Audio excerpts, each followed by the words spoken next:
Ni tun b'a sɔrɔ nɛgɛ ɲɛ 21 dafara nɛgɛlakaw fɛ an ka foli ni walimadɔn bɛ aw ye aw minnu bɛ lajɛli la walasa kunnafoniw bɛ sɔrɔ Mali kun kan ani diɲɛ fan wɛrɛw kun kan ni y'a tuma seli bi bamanankan kunnafoni n'a kumabaw filɛ nin ye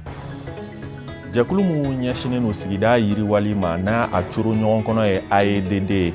olu ye so kura sɔrɔ so in yɛrɛ kurumu karili kɛra ka bɛn jumadon octobre kalo tile 9 ma a kɛra jateminɛlikɛlaw ɲɛna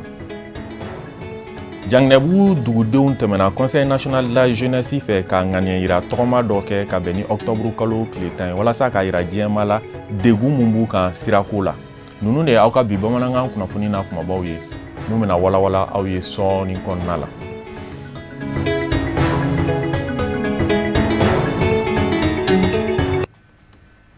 ka foli kurakura ka ɲɛsin aw ma jɛkulu mun ɲɛsinen don sigida yiriwali ma n'a coro ɲɔgɔn kɔnɔ ye AEDD olu ye so kura sɔrɔ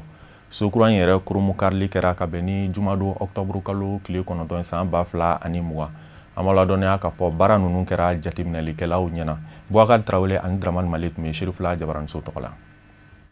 Ni bâtiment min jɔlen filɛ nin étage 3 don ni agence de l'environnement et développement durable AEDD maaw ka so jɔlen don wa étage 3 in kɔnɔna na an b'a fɔ ascenseur kelen b'a la ka fara salle de réunion 2 ani bureau 50 ni kunkanfɛn ɲɔgɔn na a jɔra entreprise Fode Kulibali maaw fɛ kɛrɛnkɛrɛnnenya min jɔ wari kuntagala nafolo kasabi bi t'i jɔ CFA wari miliyari 1 miliyɔn 100 na a kunkanfɛ min bɛɛ lajɛlen nafolo kasabi bɔra an ka jamana wagande kɔnɔ a soba in kulobonkari de kɛra AEDD maaw fɛ ani bureau contrôle technique Veritas maaw fɛ minnu ka ca ɲɛsilen don ni so jɔli fɛsɛfɛsɛli ma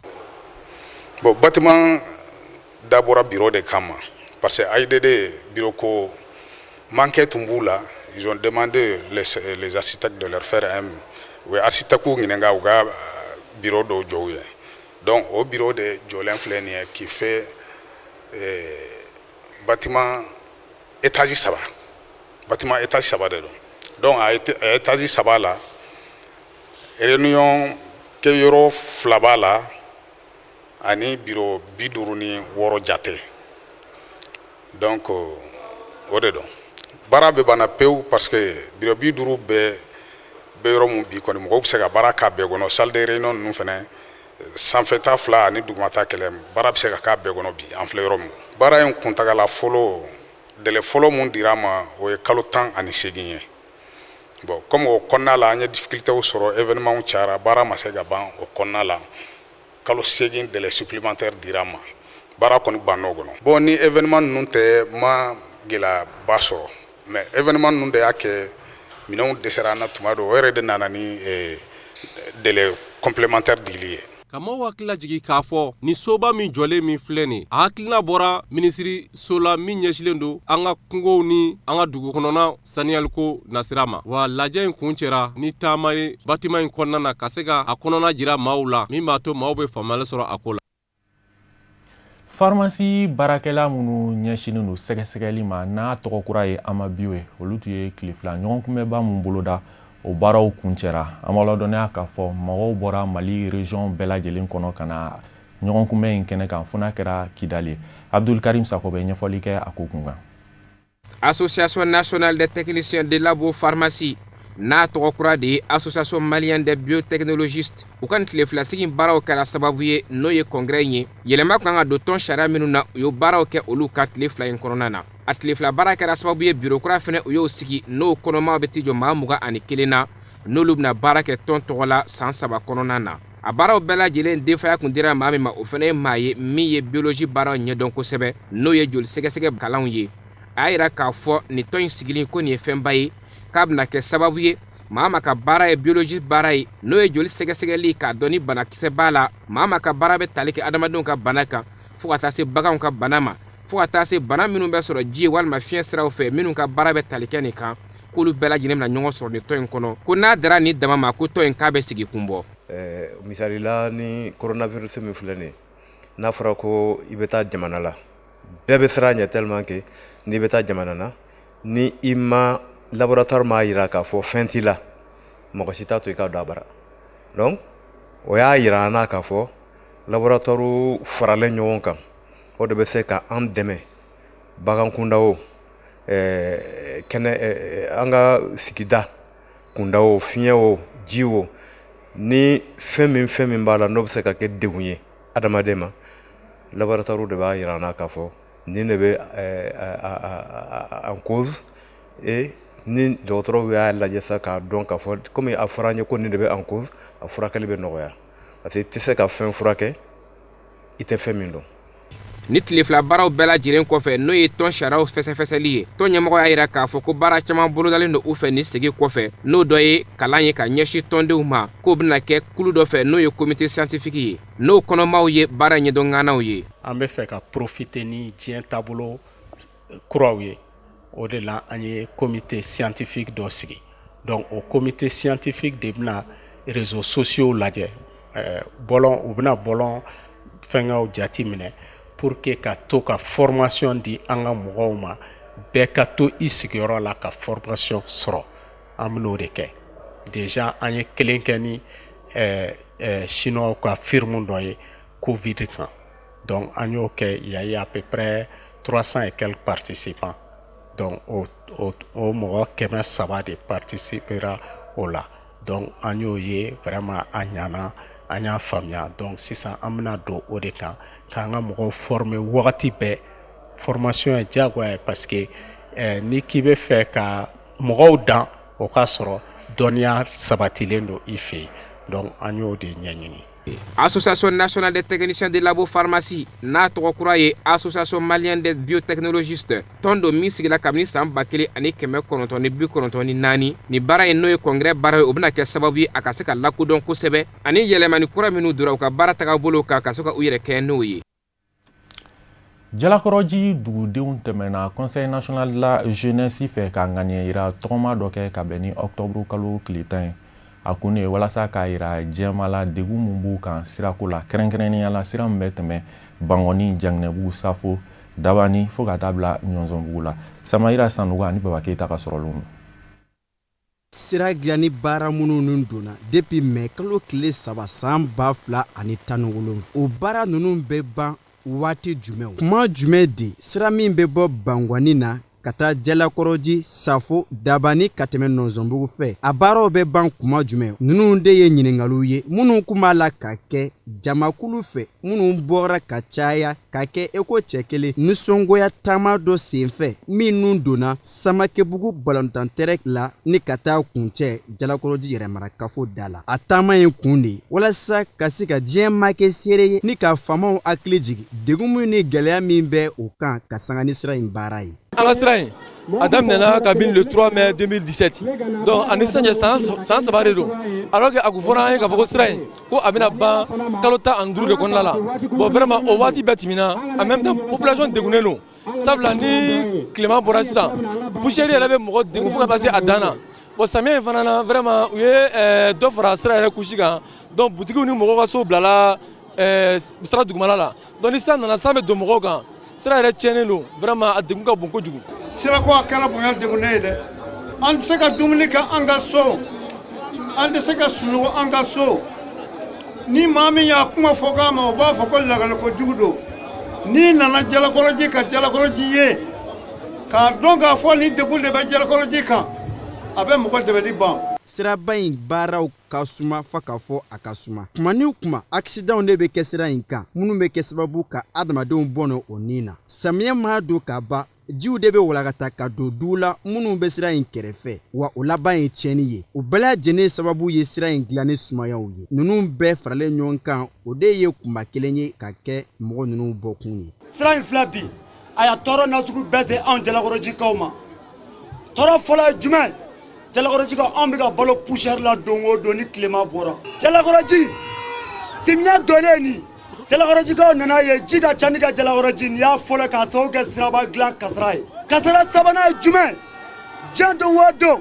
anw de bɛ ka bana siraba in fɛ k'a sababu kɛ dingɛ min sɔnna anw ɲɛ bɔgɔ min tɔnna anw ɲɛ anw de bɛ ka bana o la don o don banabaatɔ dɔw bɛ hali sa u dalen bɛ so kɔnɔ bɛɛ danganamɛ a kan k'a yira k'a fɔ ɲɛtaa tɛ se kɛ sira kɔ wa sira de bɛ kɛ sababu ka taa ni segin nɔgɔya walasa sigida ka yiriwa nka a labaarali man kan tɛ ka degun ni kamanagan ye sigida mɔgɔw bolo. Gɛlɛya min bɛ Jalakɔrɔjiya sirako la gɛlɛya in fanba ye anw musow de ye ni muso ye kɔnɔ ta yan'a ka se jiginni ma n'i ma kunnaja i tɛ den sɔrɔ dɛ n'i ye ba kɔni sɔrɔ i tɛ den sɔrɔ wa sababu fɔlɔ ye sirako de ye n'i taara dɔgɔtɔrɔso la n'a fɔra k'i muso tɛ se ka jigin Jalakɔrɔjiya n'a fɔra k'i ka taa dugu kɔnɔ dɔrɔn i bɛ sin k'i yɛrɛ ye su la ten basabu a fila bɛɛ tɛ sauvé mobili tɛ sɔrɔ ni mobili sɔrɔla i b'a sɔrɔ a musaka se t'i ye vraiment ne bɛ kuma musow tɔgɔ la ka kuma sirako in kan sirako in Ala ka nin k'a daminɛ ne ye Ala kana nin k'a laban ne ye dɛ an bɛ dɛmɛ ɲini halisa ɲɛmɔgɔw fɛ u ka hinɛ an na. Jalakɔrɔjiya yɛrɛ marakafo ye wa ani Bamakɔ cɛ yɛrɛ man jan koyi nka n'i y'a ta k'a lajɛ a ye ko janko sirako nasira kan a cɛ man ɲi wa mɔgɔw de bɛ tilen ka ɲɔgɔn ɲininka yɛrɛ marakafo min ni Mali faaba man jan e ko nin ye o ye cogo ye wa. Nin problème min bɛ an senkɔrɔ a y'an bɛɛ de degun dɔ de nana n'a ye est-ce que ouais degun min don aw yɛrɛ b'a dɔn sira nafa b'a la komi tiɲɛni b'a la donc mais sira ma ban ni sira ma ban a bɛ tiɲɛni min don an kun o de nana ni mɔgɔw ye wele bila yɔrɔ bɛɛ la pour que u makasi kɛ pour que ko dɔw ka se ka ɲɛnabɔ u bɔ cogo ɲɛna parce que a kɛra an ka jeunesse de ka bolo fara kan n'olu nana k'a fɔ ko o ko bɛ sen na u yɛrɛ y'a dɔn k'a fɔ maire ka nɔba t'a la parce que ne ye responsable de suivi ye bon ni Ala y'a kɛ u nana o cogoya la an b'u fo de k'a dɔn k'a fɔ u y'u ka baara de kɛ.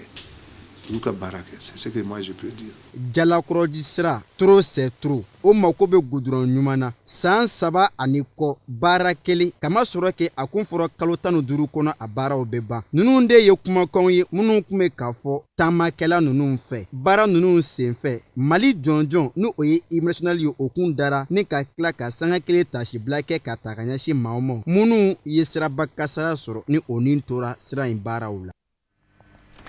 Mawlud san 2020 okumu kɔnɔna la club de soutien wulibali ka kɛnɛ min bɛ sigi radio la voix du citoyen la olu ye tile kelen kɛrɛnkɛrɛn k'a kɛ jɛya tɔgɔ la k'a ɲɛsin Sherifula tele ma Moribabugu baara in yɛrɛ kɛra ka bɛn sibiri don octobre kalo tile 10 ma Isif Kulibali Ibrahim Kulibali ka sɔrɔ lomu.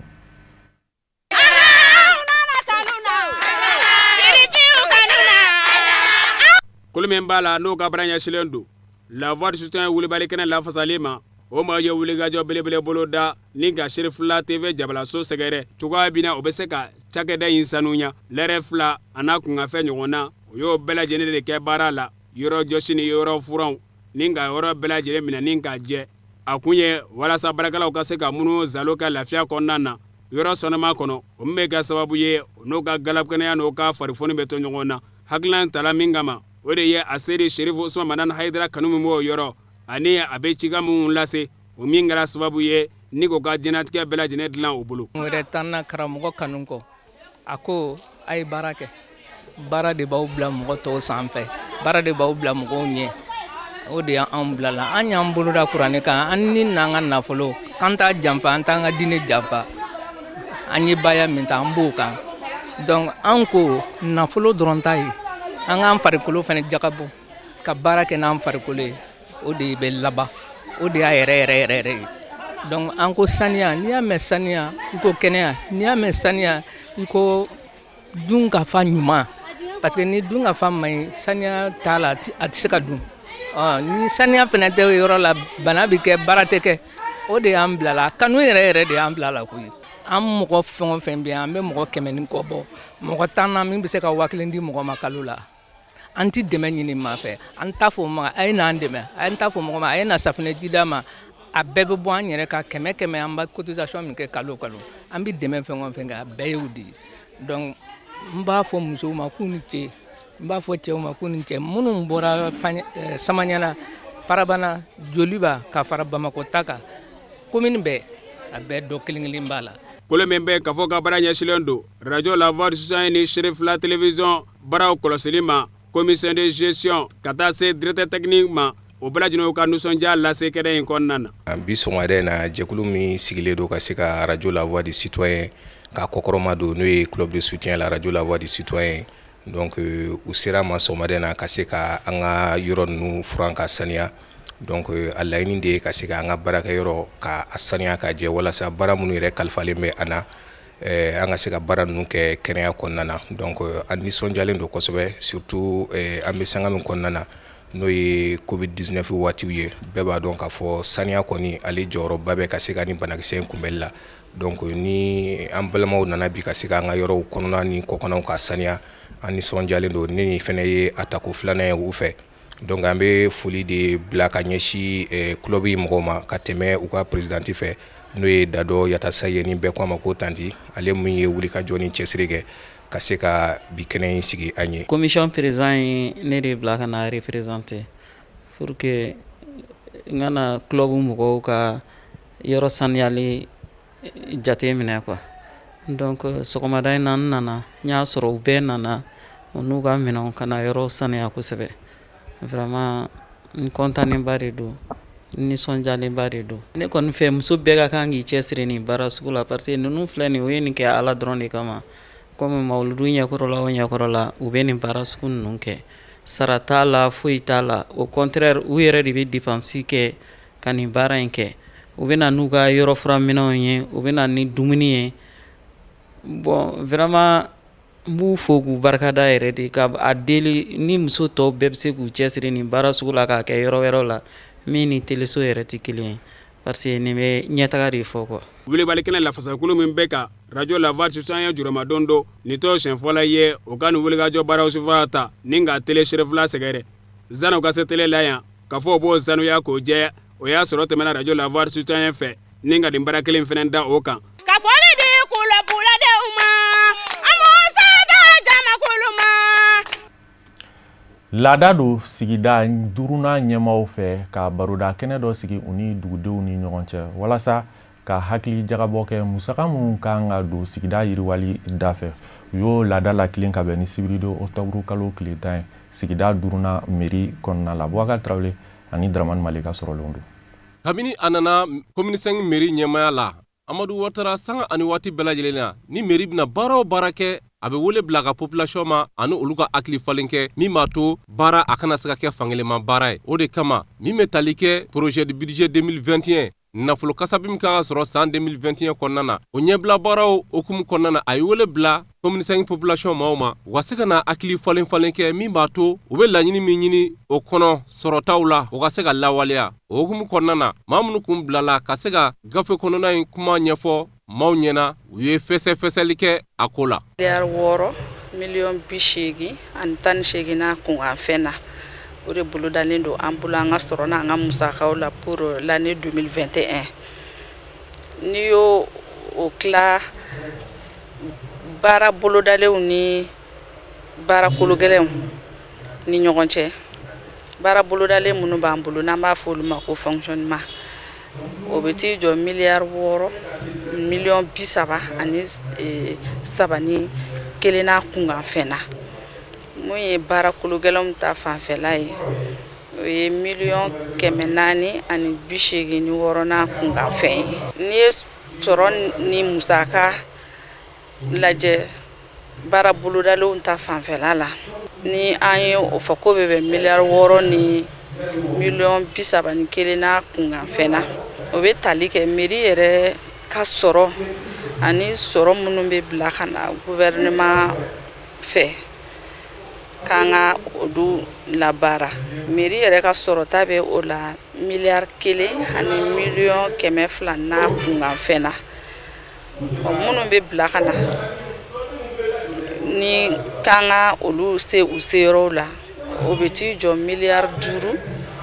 ani miliyɔn 200 na a kunkan fɛn na. Commune 5 maire ba yɛrɛ a y'a ka nisɔndiya yira wa a tilala k'a ɲini a ka population fɛ u k'a lajɛ ka mairie dɛmɛ a ka baara la min b'a to budget min kofɔli min filɛ nin nafolo kasabi ɲinini nasira la ɲinifɛnw bɛ se ka kɛ sɔrɔfɛn cogoya min na baara caman o bɛ se ka kɛ commune 5 kɔnɔna na. Miliyari 6 miliyɔn 100 ani 60 ɲɔgɔn o de ye an ka budget ye ɲina mais n'a fɔra ten dɔrɔn a bɛ fɔ ko wari bɛ mairie la an b'a perepere latigɛ déjà k'a fɔ miliyari 5 ani miliyɔn 500 o ye faso bɛ mun ta ka di mairie ma n'a b'a don école-maître ka sara la a b'a don dɔgɔtɔrɔsoko la a b'a don école-soko la o ye wari ye mun maga tɛ se ka k'a la a tɛ se ka taa yɔrɔ si parce que a latigɛla ni mun ye dɔrɔn a bɛ taa o sira de fɛ an kan t'o ma an bɛ gouvernement fo k'a barika da a ka o dɛmɛ na mais n'o bɔra yen miliyari 6 la n'i ye a perepere latigɛ miliyari 1 ani 300 ɲɔgɔn miliyɔn 300 ɲɔgɔn o de ye bi ye ressources propres ye mairie yɛrɛ kan ka se k'a fɔ ɔhɔ n ye n ka wuli ka jɔ kɛ awa n se in de ye o y'o de ye mais o fana na o chiffre de ye gɛlɛya b'a sɔrɔli la misali la an y'a yira k'a fɔ TDRL awa o ye fɛn ye mun nafa ka bon kosɛbɛ parce que bailleur de fonds fɛn fɛn bɛ na commune kɔnɔ o bɛ yen de lajɛ indicateur de don o bolo n'a bɛ fɔ a ma TDRL 600 don mɔgɔ jɔn jɔn kan ka sara an y'o fɔ k'o perepere latigɛ y'an bɛ segin a kan n'i ye école-den ye i t'a sara ka ta duguma kalan la fo sanfɛ kalan i sen t'a la ni dɛsɛlen n'i yɛrɛ kɔrɔ sariya y'a yira k'a fɔ k'i dɛsɛlen n'i yɛrɛ kɔrɔ e t'a sara n'i ye cɛ ye i ye muso ye i ye san 60 sɔrɔ i sen t'a la ni awa i ye faso finidonla ye mais i talen kura don n'a bɛ fɔ a ma lakuru o sen t'a la awa ni ye muso ye ni ala ye gɛrɛsɛgɛ den 4 na ka ban a binna ka b'i kan n'olu bɔra la a bɛ tɔ bɛɛ lajɛlen kan a yira la k'a fɔ an kan ka miliyɔn 600 ɲɔgɔn de ɲini a la san o san mais an ye 200 de sɛbɛn an ka budget kɔnɔ k'a sababu k'a gɛlɛya a sɔrɔli gɛlɛya ye a yira maaw la k'a fɔ commune 5 ale ye sigida ye Bamakɔ kɔnɔna na quartier 8 de b'a kɔnɔna na wa bibi in na a jama ka ca kosɛbɛ. Kalanso min bɛ wele groupe scolaire privé La Lumière olu ye tile kelen kɛrɛnkɛrɛn k'a ɲɛsin bagikɛlaw ani defukɛlaw ma kɛnɛ kan ekɔliden somɔgɔw ka taa bila ekɔliden karamɔgɔw la u ye tile bɛɛ kɛ hakili falen-falenna cogo min na u ka se ka examenkɛla ninnu dusukun na min yanni examen wagati cɛ Alihamidu Badeni Seydou Ɲare tun bɛ Sherifula Jabaramuso tɔgɔ la. Laada do san o san examen waatiw mana surunya groupe scolaire privé La Lumière ɲɛmayaso a bɛ nin sigi boloda n'a ka kalandenw ye k'a dɔn k'a fɔ ɲinɛ kalan gɛlɛya caman yera a la k'a sababu kɛ coronavirus bana ye ani lakɔli karamɔgɔw ka baarabila n'an k'o ma ko grève fɛn min kɔni ye groupe scolaire privé La Lumière ye wulikajɔbaw bolodala ye walasa kalan mun kan ka kɛ kalandenw kun ni ka examen sɔrɔli nɔgɔya o ma o ka se ka kɛ a ɲɛmɔ. Kumakan bɛ n bolo nin kɛnɛ in kan an ka ekɔliden minnu n'u bɛ taa examen kɛ an y'a ɲini ala fɛ ayiwa a bɛɛ ka pase an ka laɲini y'o de ye ni ala sɔnna a ma fana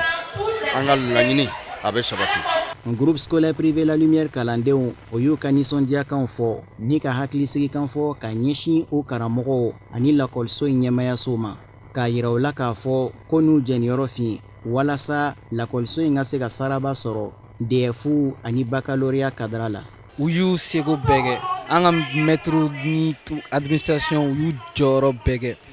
tiɲɛ na malgré que Covid tun bɛ yen nɔ et puis après il y a problème sociopolitique tun bɛ yen nɔ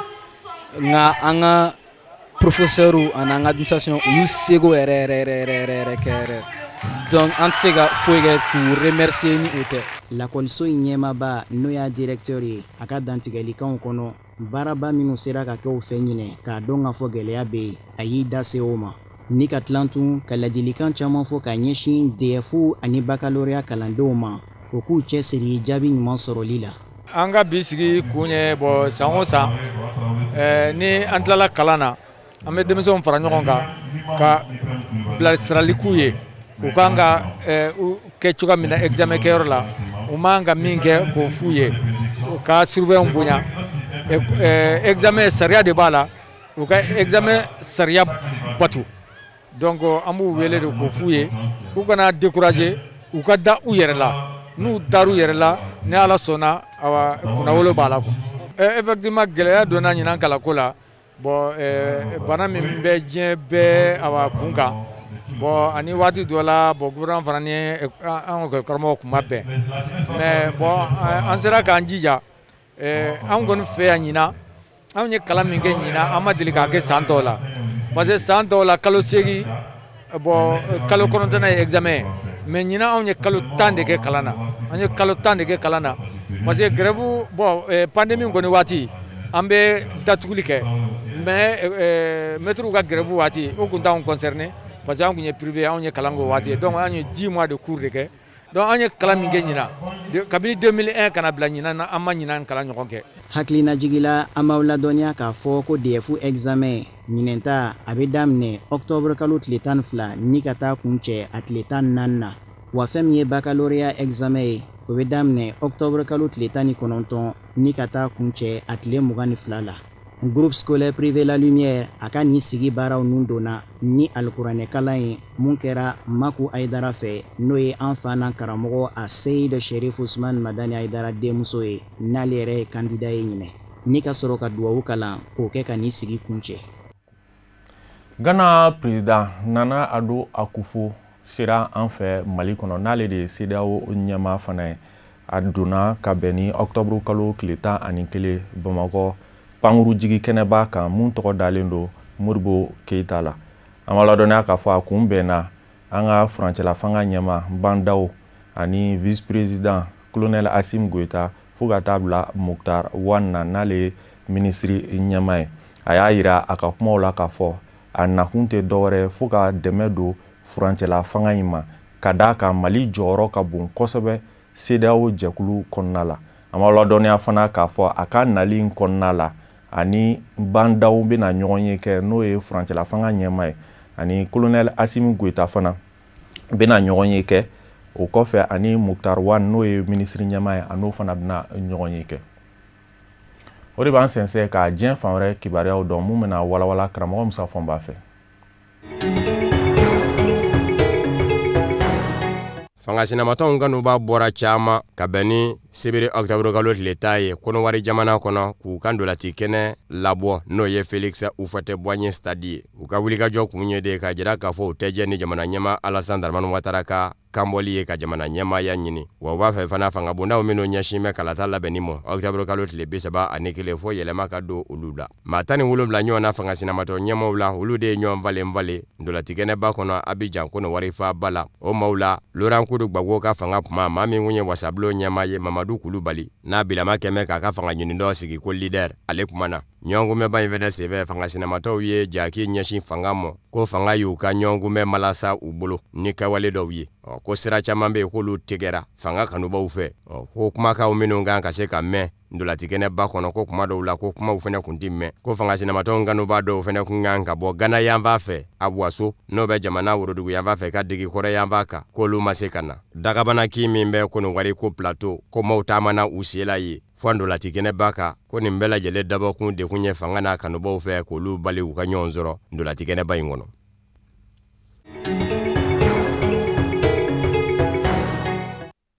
Nigeria jamana kɔnɔ nisɔngoya taamaw bɛ ka caya ka ɲɛsin polisilakaw ma. A bɛ dɔgɔkun kelen ɲɔgɔn na bɔ bi kunnafoni sɔrɔ sira kuraw ka bɛɛ lajɛlen bɛ k'i dalaka ka kelen ye. Lakanajɛkulu kɛrɛnkɛrɛnnen min bɛ polisiya binaku ka Nigeria n'a ɲɛsinnen don zonw minɛni ani bingalikɛlaw minɛni ma. Ko fɔ a lakanajɛkulu kɛrɛnkɛrɛnnen ka ti Sibiri Nigeria duguba filaw Lagos ani Abuja nisɔngoya taamaw kɛra ye marabolow fɛnɛ na a kɛra. Maa caman de ye siraw tigɛ fa bɛɛ lajɛlen la. Denmisɛnnin minnu ɲininkara olu y'a yira k'a fɔ tɔɲɔ tɛ fila ye kelen ɲuman dan bɛ u ka polisilakaw fɛ Nigeria jamana kɔnɔ. Polisilakaw yɛrɛ gwɛlɛ bɛ ye u k'a ye k'a fɔ e ye denmisɛnnin ye k'i labɛn bɛ labɛn cogo dɔ la u ma min faamu o y'u bilalen ye i la. Jango n'u kɔni ye arasa y'i kunkolo la wale kelen k'i fari ɲɛgɛnnen ye ni desɛnw ye tatouage ko yɔrɔ bɛ k'u bi bila i la. K'a kɛra sababu ye olu denmisɛnninw ni su kura dɔrɔn u bi siran yɛrɛ ka bɔ kɛnɛ mɔ sa. Ko in mankutu bɛ ka sɛbɛkɔrɔ bonya fɔ jamana ɲɛmaa yɛrɛ y'i to bɔlɔlɔ sanfɛ Twitter k'a jira k'a fɔ ŋaniya bɛɛ kɔnɔ ka yɛlɛma don Nigeria polisiya a baarakɛcogow la don nataw la.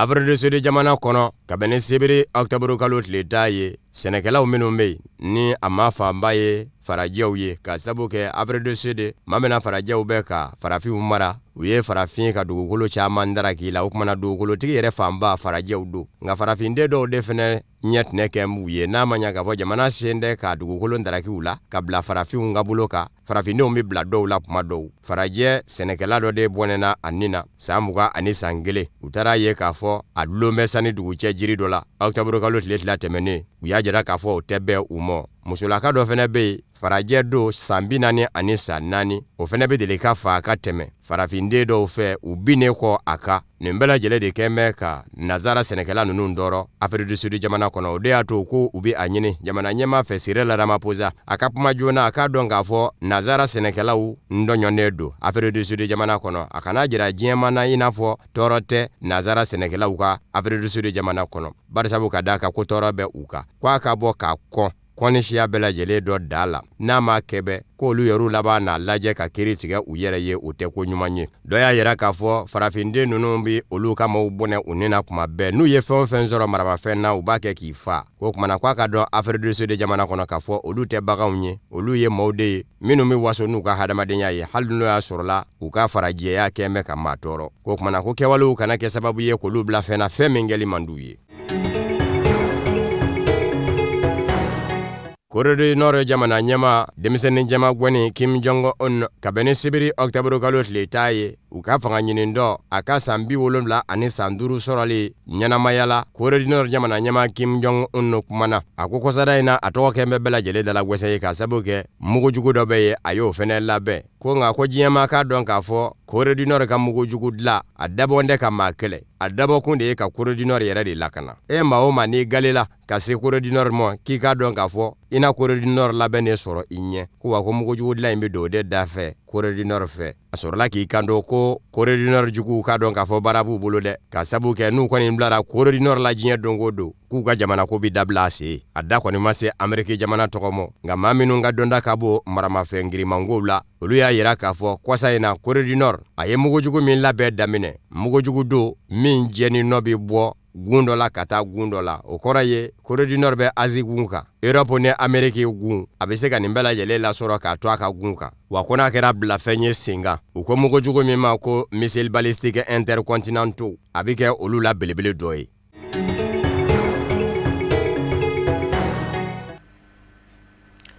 O de bɛ dan sigi bi bamanankan kunnafoniw na mun sera ka fara ɲɔgɔn kan ka bɛn ni tuma in ma kunnafoni di so ɲɛmaaso fɛ an cɛ aw ka lajɛli la aw kan bɛn n'Ala sɔnn'a ma.